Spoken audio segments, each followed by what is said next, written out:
Hello friends, আজকে পুরো একটা অন্যরকম টপিক নিয়ে অন্যরকম ভিডিও নিয়ে তোমাদের কাছে এলাম। আজকে আমি মাঠে এসেছিলাম। তো আমার সাথেই ঘটেছে, আমি দেখতে পাচ্ছি, চোখের সামনে দেখলাম। তো সেটাই আজকে তোমাদেরকে শেয়ার করছি। আমাদের ধান জমি বোরো ধান সব রোয়া হয়ে গেছে। তোমাদেরকে আমি দেখাচ্ছি ভিডিওর মাধ্যম দিয়ে দেখাচ্ছি, দেখো সব রোয়া হয়ে গেছে।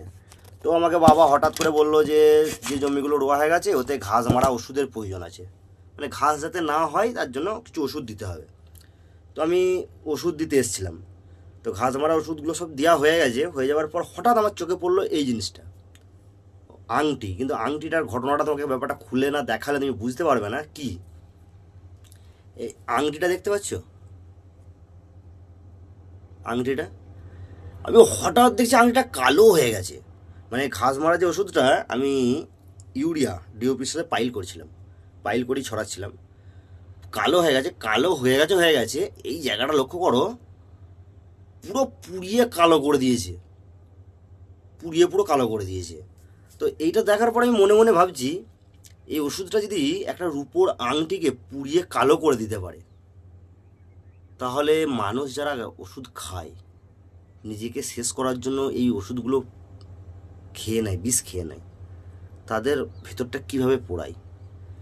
এটা দেখে আমি সত্যি মনে মনে ফিল করছি যে কি অবস্থা করে। এটা আর রূপো বলে মনে হচ্ছে না, এটা এখন লোহার আংটি বলেই মনে হচ্ছে। এটা রূপোর আংটি বলে আর মনে হচ্ছে না। তো কিছু কিছু জায়গা আছে যেগুলোকে দেখলে রূপো বলে মনে হচ্ছে। তো দেখো, একটা রূপো তাকে পুড়িয়ে, মানে ছাই এতটা কালো হয় না, যে পরিমাণে পুড়িয়েছে, তাকে পুরো পুড়িয়ে দিয়েছে। কি অবস্থা, ওষুধটা টেম্পার বুঝতে পারছো?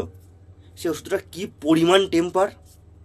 আর সত্যি, মানুষ একবার বিষ যদি পান করে নেয় তারপর সে বেঁচে গেলেও সে আর পুরোপুরি সুস্থ হতে পারে না। লাইফে স্যার কোনোদিন পুরোপুরি সুস্থ হতে পারে না, এ দেখি প্রমাণ হয়ে গেল যদি এই ধরনের কোনো মারাত্মক ওষুধ সে পান করে নেয়। কি অবস্থা বুঝতে পারছো?